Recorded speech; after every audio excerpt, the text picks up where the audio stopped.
ఒక విషయం మీరు చూడండి, రాయలసీమలో రైతులకు డ్రిప్ ఇరిగేషన్ ఇవ్వలేరు. ఒక్క సాక్షి పేపర్కు 403 కోట్ల రూపాయలు అడ్వర్టైజ్మెంట్కి ఇచ్చుకున్నారు. ఎవడబ్బ సొమ్మని అడుగుతున్నా మీ ద్వారా ఈ ఆనాటి ప్రభుత్వాన్ని. అంటే మీకు భయం కానీ లేకపోతే రేపు రాబోయే రోజులు జరుగుతుందని కానీ భయం లేకుండా పోయారు. మనకు రోడ్లు వేయలేరు, ఇక్కడ రిజర్వాయర్లు కట్టలేరు. కానీ మీరు చూస్తే సర్వే పేరు పెట్టి ఆ సర్వేకి రాళ్లు వేయడానికి 700 కోట్ల రూపాయలు ఖర్చు పెట్టారు. 700 కోట్ల రూపాయలు రాళ్లు తయారు చేసి ఫోటో వేసుకున్నారు.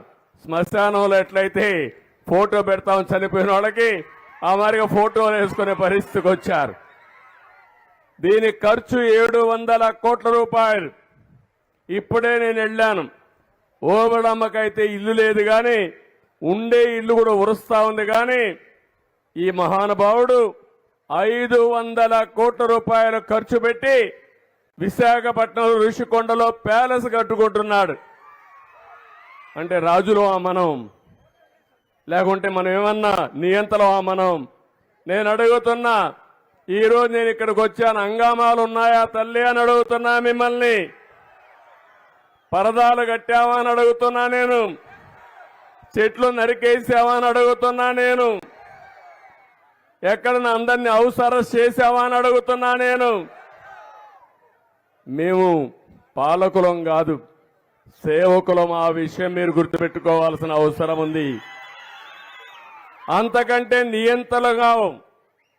నియంతలు చేయని పనులు చేశారు. దుర్మార్గమైన సంస్కృతికి శ్రీకారం చుట్టారు. దొరికింది దోచుకుని ఇటీవల కాలంలో నేను చాలా సమీక్షలు చేస్తున్నాను. మీకు ఇప్పటికే 7 వైట్ పేపర్ల ద్వారా వాస్తవాలను తెలియజేయాలని నేను 7 వైట్ పేపర్లు రిలీజ్ చేశాను. మళ్ళీ ఇప్పుడు మీ యొక్క మెరుగైన సేవలు అందించడానికి, ఆదాయాన్ని పెంచడానికి మీకు కార్యక్రమాలతో ముందుకు పోయే పరిస్థితికి వచ్చాం. నేను ఒకే విషయం అడుగుతున్నాను. ఒకప్పుడు అనంతపురం జిల్లా, కరువు జిల్లా. నేను కూడా ఒకప్పుడు ముఖ్యమంత్రిగా ఉండి ఈ జిల్లాలో నీళ్లు లేకపోతే కరువు వస్తే పశువులకు క్యాంపులు పెట్టే సందర్భం ఉంది.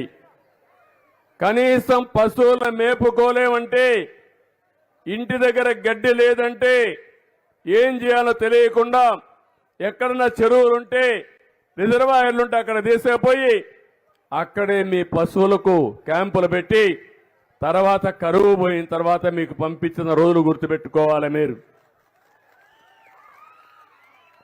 ఇంకొక విషయం మీరు చూస్తే, ఎప్పుడు కూడా ఎన్టీ రామారావు గారు ఆలోచించేవారు, నీళ్ళిస్తే బంగారు పండించే రైతాంగం ఈ అనంతపురం జిల్లాలో ఉంది. ఒకప్పుడు రాళ్లసీమగా చేశారు పాలకులు. కానీ ఈరోజు నేను హామీ ఇస్తున్నా, అలాంటి రాళ్లసీమని రతనాల సీమగా చేసే బాధ్యత మాది. మేము చెప్పింది వాస్తవం అయితే దాన్ని అనుకరించండి. మీ జీవితాలను బాగు చేసే బాధ్యత మాదని మరొకసారి హామీ ఇస్తున్నా. కొంతమందికి అబద్ధాలు చెప్పడం పుట్టుకతో వచ్చిన విద్య. అబద్ధాలతోనే బతికిపోవాలనుకుంటారు. కానీ వాళ్ళ మాట నమ్మితే మాత్రం కుక్క తోక పట్టుకొని గోదావరి ఈదినిట్టే. మొన్నే అదే జరిగింది. ఇక్కడ మీరందరూ ఉన్నారు, కనీసం నవ్వుతున్నారు. 5 ఏళ్లు నవ్వారా అని అడుగుతున్నా మిమ్మల్ని. ఎక్కడన్నా మీటింగ్ పెట్టుకున్నారని అడుగుతున్నా. ముఖ్యమంత్రి వస్తే బలవంతంగా స్కూళ్ళన్నీ క్లోజ్ చేస్తాడు. ఇప్పుడు నేనేమన్నా క్లోజ్ చేశాను స్కూళ్ళు? బలవంతంగా రమ్మనే పరిస్థితుంది. ఇప్పుడు బలవంతంగా రమ్మన్నా నేను? మీరు స్వచ్ఛందంగా వచ్చారా లేదా అని మిమ్మల్ని అడుగుతున్నా. అంటే ఒక ముఖ్యమంత్రి అనే వ్యక్తి బలవంతంగా ఇంటికి ఒకరు రావాలంట. ఆయన రాజు కాబట్టి ఆ రాజును చూడడానికి. ఒక దుర్మార్గమైన పాలన. పింఛన్ ఇస్తే 10,000 కొన్ని లక్షల మంది రావాలంట ఆయనకి. బటన్ నొక్కుతాడు, వాళ్ళ ఇంట్లో నుంచే నొక్కొచ్చు బటన్ నొక్కాలంటే. కానీ అందరిని రమ్మని బలవంతంగా బస్సులు పెట్టి బలవంతం చేసి ఎండల్లో ఇబ్బందులు పెట్టిన రోజులు మనం చూశాం. నేను మీ దగ్గరికి వస్తా, నా దగ్గరికి మీరు రావాల్సిన అవసరం లేదని మరొక్కసారి విజ్ఞప్తి చేస్తున్నా.